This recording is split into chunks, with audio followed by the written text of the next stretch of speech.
as I sit here, as I speak here, we have so many technical young people. They have technical knowledge. When it comes to engineering, when it comes to surveying, you do not tap into their knowledge. Instead, you've gone for people from down country. So I was thinking, probably maybe as a county, can we develop a database of all our technical people and submit it to you, so that before you go out of our county, you can give preference to those young people who are at home doing nothing, and yet this project is supposed to benefit them first before it benefits anybody else. Some of these issues will probably be beyond this meeting. It might require intervention from the head of state. I agree, but I think the communities have got legitimate concerns that cannot be wished away, and as their leaders, we really want to state it here in black and white, so that it is understood at this level, even as we go forward to pursue the matter with the head of state.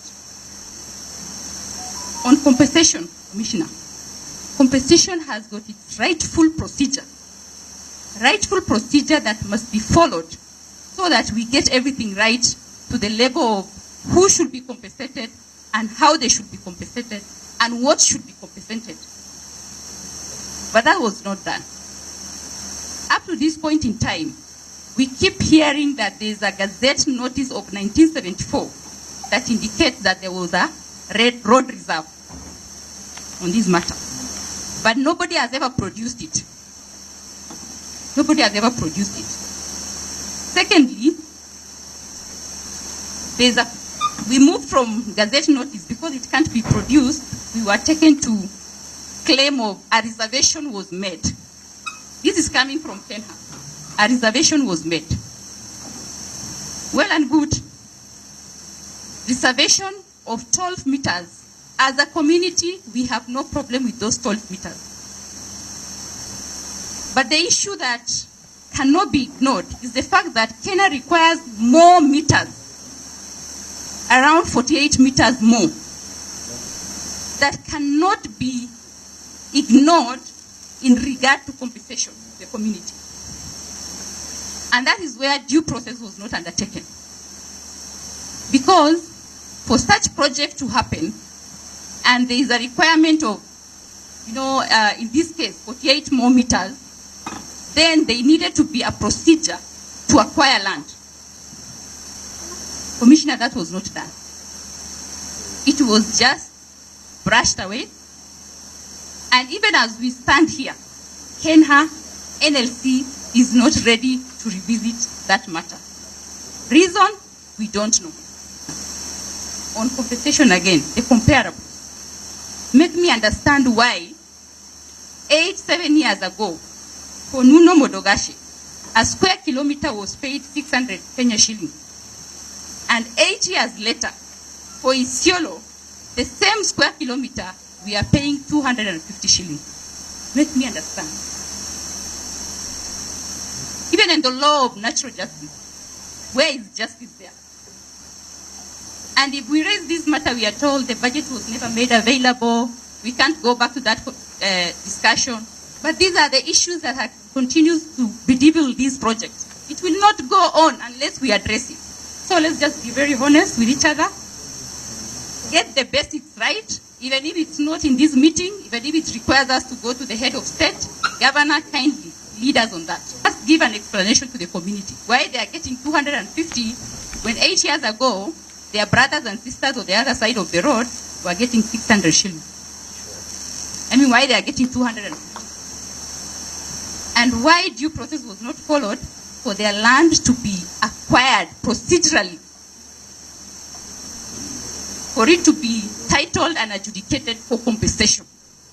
Those are the key issues. We can't ignore it. You keep saying you follow procedures to get people employed, but your procedures must give the right, desirable outcome to the people of Isiolo.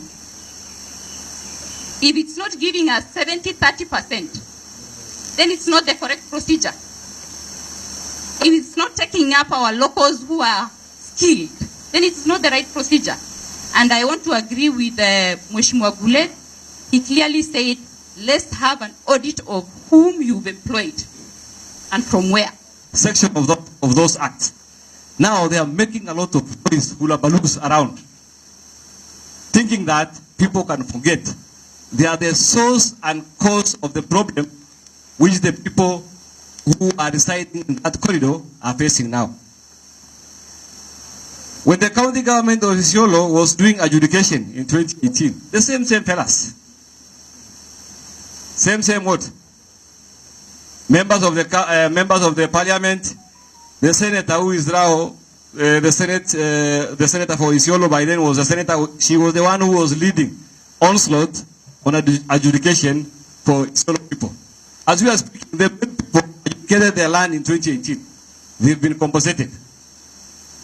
Our people cannot be compensated because you don't have a legal what? Document showing that that parcel of land belongs to you.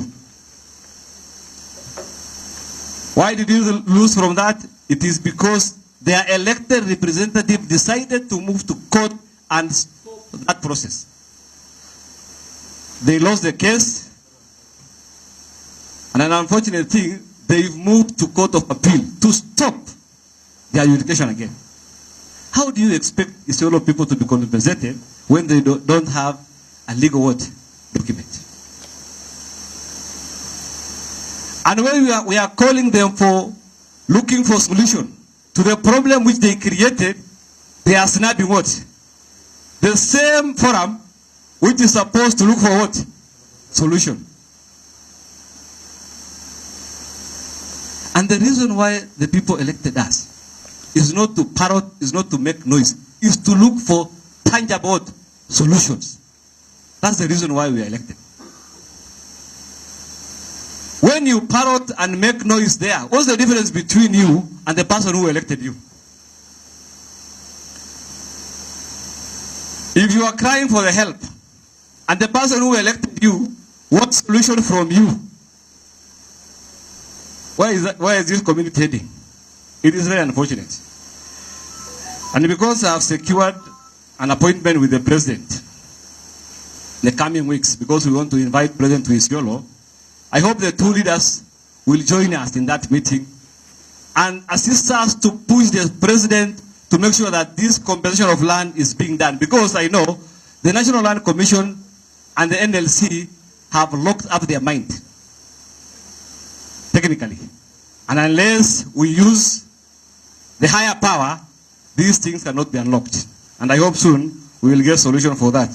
I heard my good friend here, Commissioner, saying that in the next 2 weeks we'll get a draft report. But I'm not hopeful because I know they've already locked their what?